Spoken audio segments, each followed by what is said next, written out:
You اے نے بلکہ اپنی عوام کو ریلیف کیا ہے، جو ان کی لائسنس فیس ہوتی ہے اینولی اس میں ریلیف دیا ہے، ان کو ایکسپورٹ پہ ریلیف دیا ہے، امپورٹ پہ ریلیف دیا ہے۔ یو اے گورنمنٹ کی کوشش ہے کہ جتنا زیادہ سے زیادہ ان لوگوں کو سہولت پہنچا سکے، اپنے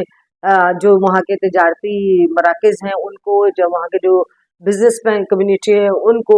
وہاں کے جو لیبر ہے ان کو، تو وہ زیادہ سے زیادہ فوکس کرے گی یو اے کہ وہ ان لوگوں کو ریلیف کر سکیں تمام تر صورتحال میں۔ جبکہ ہمارے پاکستان میں ماشاء اللہ سے، پاکستان میں اس وقت صورتحال یہ ہے کہ الحمدللہ پاکستان میں کسی بھی چیز کا کرائسس نہیں ہے۔ اس سے پہلے جو پیٹرول کی قیمتیں بڑھی تھی، پیٹرول آپ کا پہلے سے جو موجود تھا اس کے اوپر آپ نے ایک دم سے قیمت جو بڑھائی تھی پیٹرول کی، تو وہ آپ نے کہا یہ جا رہا ہے کہ جو بجٹ ڈیفیسٹ تھا اس ڈیفیسٹ کو کور کرنے کے لیے جو ہے آپ نے پیٹرول کی قیمت بڑھا کر عوام کا خون چوس لیا، جسے کہتے ہیں نا عوام کو آپ نے ضد کر دیا۔ پھر اس کے بعد ایک اسمارٹ لاک ڈاؤن، اور لاک ڈاؤن کے نام پر کہانی شروع ہوئی کہ 3 دن تک جمعہ ہفتہ اتوار نہ تو کاروباری مراکز کھلیں گے، نہ اسکول کھلیں گے، اور نہ ہی شادیاں ہو سکیں گی، نہ مارکیٹس کھلیں گی، نہ دفاتر کھلیں گے، کچھ بھی نہیں کھلے گا اور وہ بند رہیں گے۔ کوئی سوال کرنے والا اس ملک میں ان حکمرانوں سے نہیں ہے کہ آپ ریزن بتائیے کہ کیا ہے، کیا وجوہات ہیں جن کی وجہ سے آپ عوام کو جو روزانہ بیسس پہ انسان کماتے ہیں، ڈیلی ویجز کے جو لوگ ہیں، جو پتھارے لگاتے ہیں، جو دکانوں پہ جاتے ہیں، جو دکانوں پہ ڈیلی ویجز پر کام کرتے ہیں، آپ 3 دن کا ان سے روزگار چھین رہے ہیں۔ چلیے آپ چھین لیجیے، آپ کوئی بہت بڑا ایسا پاکستان کے میں معاملات ہیں جس کی وجہ سے آپ کو یہ فیصلہ لینا پڑ رہا ہے، آپ کر لیجیے یہ فیصلہ، لیکن آپ اس کے بدلے میں جو مطلب مہینے کے آپ سمجھ لیے کہ 12 دن جو ہے انسان کے جو ڈیلی ویجز ہے اس کے 12 دن اس میں سے ختم ہو رہا ہے یا کم ہو رہا ہے، تو اس کے 12 دن کا جو روزگار اس کا نہیں ملے گا، اس کو جو اس کا ایک بجٹ بنا ہوا ہے کہ ہر مہینے کے آخر میں اس کے پاس اتنے پیسے ہوں گے کہ وہ بجلی کا بل ادا کر سکے گا، کرائے کا جن کا کرائے کا مکان ہے وہ اپنے مکان کا کرایہ ادا کر سکے گا، جن کے بچوں کی اسکول کی فیسیں ہیں وہ دے سکے گا۔ آپ یہ 12 دن کے جب پیسے کٹ جائیں گے تو حکومت ان کو کیا ریلیف دے رہی ہے، ذرا بتایا جائے۔ حکومت کے یہ صرف جو ڈرامے نظر آ رہے ہیں سارے، جو کچھ بھی آپ یہ دیکھ رہے ہیں کہ ہم نے پیٹرول میں کٹوتی کر دی ہے، ہم نے مطلب بجلی کی بچت کرنے کے لیے ہم نے آفیسز کو 3 دن جمعے کو بھی ہم نے بند کر دیا ہے، یہ سارا کچھ آپ کب تک آج کے دور میں بھی پاکستان کے جو یہ سیاست دان اور حکمران ہیں آج کے دور میں بھی عوام کو بیوقوف بنانے میں لگے ہوئے ہیں۔ گزشتہ دنوں میں اجلاس دیکھ رہی تھی جس کی صدارت صدر پاکستان آصف علی زرداری صاحب کر رہی تھی، تمام صورتحال پہ وزیر اعظم صاحب بھی موجود تھے اور باقی دیگر وزراء اور کیبنٹ بھی موجود تھی، اور دیکھ کر صرف یہی مجھے میری سمجھ میں آ رہا تھا یا مجھے نظر آ رہا تھا کہ یہ پھر طے کیا جا رہا ہے کہ ہاں جی کس طرح سے اس ملک کی عوام کو لوٹا جائے، پھر کس طرح سے اس ملک کی عوام کے اوپر بوجھ بڑھایا جائے، اور کس طرح سے غریب کو مزید غریب تر کیا جائے، وہ پلاننگ کی جا رہی تھی۔ کیونکہ اس میٹنگ میں بیٹھنے والا جتنے بھی اشخاص تھے ان میں سے کسی کو 0.000% بھی نہیں فرق پڑے گا ان تمام تر پابندیوں کے بعد۔ آپ نے غیر ضروری طور پہ ہمارے ملک میں گیس کے ذخائر موجود ہیں، یہ نہیں کہ آپ کے ختم ہو گئے ہیں۔ سی این جی پمپس آپ نے جو ہے گزشتہ 10 دن سے سی این جی پمپس بند کیے ہوئے، جو غریب رکشے والا اپنے کو مطلب اکانومیکل ہونے کی وجہ سے وہ سی این جی پہ رکشہ چلاتا ہے، اب وہ کیا کرے؟ وہ اگر کہیں کا کرایہ 200-300 روپے لیتا تھا سی این جی کی وجہ سے، تو کیا وہ پیٹرول پہ وہ کرایہ لے سکے گا؟ نہیں لے سکے گا۔ اور رکشے میں سفر کرنے والا جو ایک عام آدمی ہے، تو کیا وہ آدمی اس رکشے کا جو کرایہ ہے اگر وہ بڑھتا ہے تو وہ اس کو افورڈ کر سکے گا؟ نہیں کر سکے گا۔ آپ صرف یہ اس وقت عوام کو صرف اور صرف بیوقوف بنایا جا رہا ہے، اور اس کے علاوہ عوام کے ساتھ کوئی کام نہیں کیا جا رہا، کہ یہ غیر ضروری طور پر پابندیاں لگانے کی بات کی جاتی ہے، اور اس کے بعد جو ہے اگر آپ اس کی انویسٹیگیشن اگر کی جائے، اس کی بالکل فیئر انویسٹیگیشن کی جائے، تو اس پہ پتہ چلنا چاہیے کہ یہ تمام تر پابندیاں لگنے کی وجوہات کیا ہے۔ کیونکہ ہمارے ملک میں نہ ابھی پھر پیٹرول کا آپ کے جو ہے شپ آ چکا ہے، پی ایس او کا شپ آیا ہے، اس کا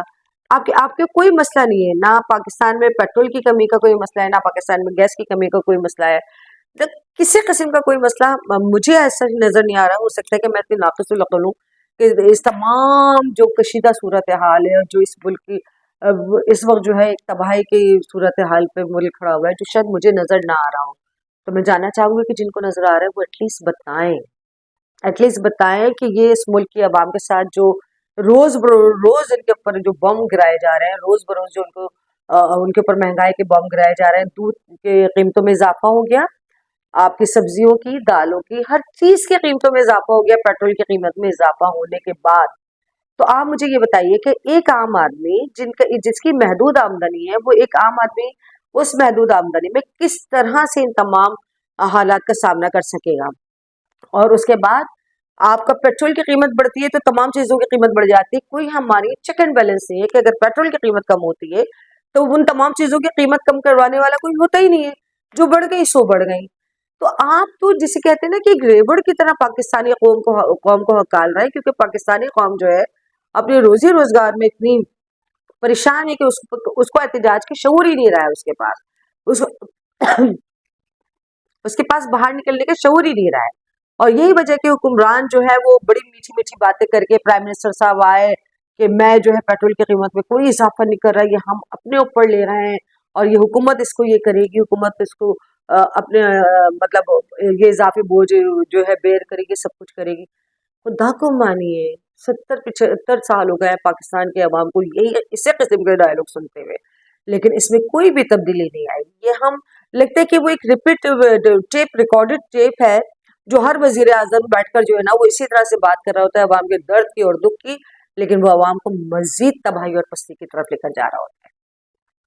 ہم تو عوام کی طرف سے فیلڈ مارشل صاحب سے بھی درخواست کریں گے کہ سر آپ ایٹ لیسٹ یہ جو صورتحال سیاستدان پیدا کر رہے ہیں، جو کریٹ کر رہے ہیں، ہم جانتے ہیں کہ انڈیا کی طرف سے بھی پاکستان کو خطرہ ہے، افغانستان کی طرف سے بھی پاکستان کو خطرہ ہے، اور جو ایران کے حالیہ جنگ ہو رہی ہے اس کی طرف سے بھی ٹارگیٹ پاکستان کو بنایا جا سکتا ہے کسی بھی صورت میں.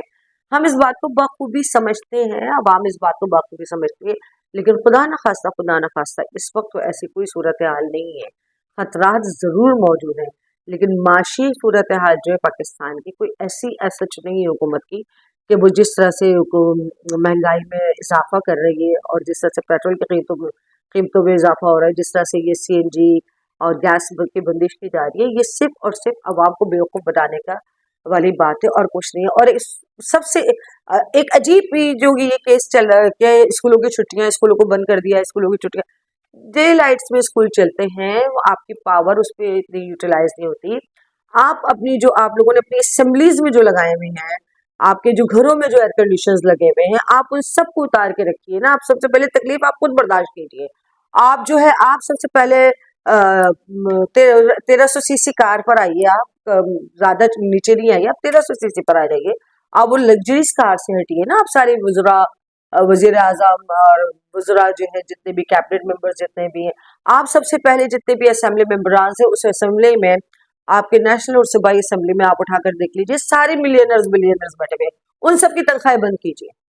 جب وہ عوام کے وہ نمائندے ہیں، عوام ان کو لے کر آئیے تو ان سب کی تنخواہیں بند کر دینی چاہیے اور ان تنخواہوں کو بند کر کے پھر اس کو عوام کو ریلیف دیا جائے. اب جو اٹھائیے، میں اگلا اپنا ویلاگ اسی کے اوپر کروں گی. میں بتاؤں گی کہ آپ کے جو نیشنل اسمبلی کے ممبرز ہیں ان کو منتھلی جو ہے کتنی سیلری دی جاتی ہے، پھر سالانہ وہ کتنی سیلری ہوتی ہے، دین آپ کے پروونشل اسمبلیز کی جو ہے سیلریز. اس ملک میں کوئی کام ہو یا نہ ہو، لیکن ہر سال بجٹ میں جو ہے یہ پروونشل اور نیشنل اسمبلیز کے ممبرز کی تنخواہ ضرور بڑھتی ہے.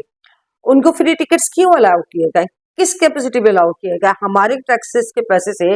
یہ جتنے بھی ممبر نیشنل اسمبلی اور پروونشل اسمبلیز ہوتے ہیں ان سب کو فری ٹکٹ کیوں الاؤنس کیے گئے؟ کوئی پوچھنے والے ہی نہیں ہے یہاں پر. وہ جب چاہے وہ بہت سے MNAs اور وہ اس طرح سے کہ آج گئے کل آج پہنچے اسلام آباد، انہوں نے اجلاس اٹینڈ کیا، رات کو واپس آئے، دوسرے دن بھی اجلاس ہے تو پھر وہ دوسرے دن چلے گئے، کیونکہ ان کے کاروبار بھی ہیں، ان کے دیگر معاملات بھی ہوتے ہیں. تو یہ جس طرح سے بے دریغ پیسہ لٹایا جا رہا ہے ان منتخب ممبران کے اوپر، وزراء کے اوپر، کیبنٹس کے اوپر، مشیروں کے اوپر، ان کی گاڑیاں. آپ دلچسپ ترین بات یہ دیکھیے کہ اپوزیشن ہوتی ہے، ایک دوسرے کو گالیاں دے رہے ہوتے ہیں، سب کچھ کر رہے ہوتے ہیں، لیکن جو اپوزیشن کے لوگ ہوتے ہیں نا وہ ریکویسٹ کر رہے ہوتے ہیں حکومت سے کہ انہیں کسی نہ کسی کمیٹی میں ڈال دیا جائے. I am quite surprise. جب میں یہ ابھی کرنٹ جو اسمبلی بنی ہے تو میں اسلام آباد میں تھی، تو بہت سے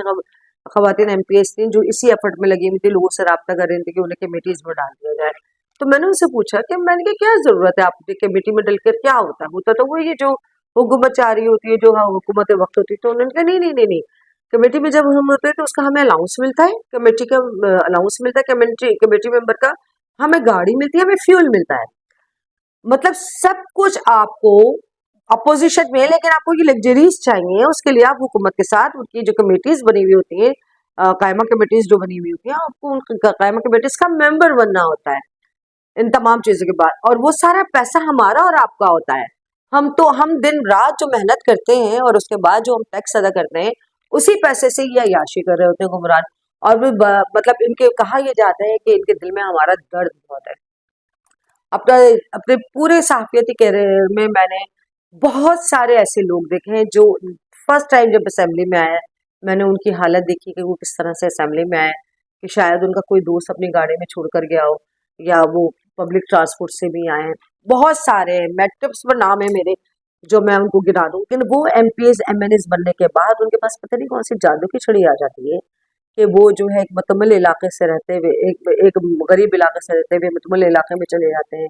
وہ ان کا جو ایک چھوٹا سا گھر ہوتا ہے اس کے بعد وہ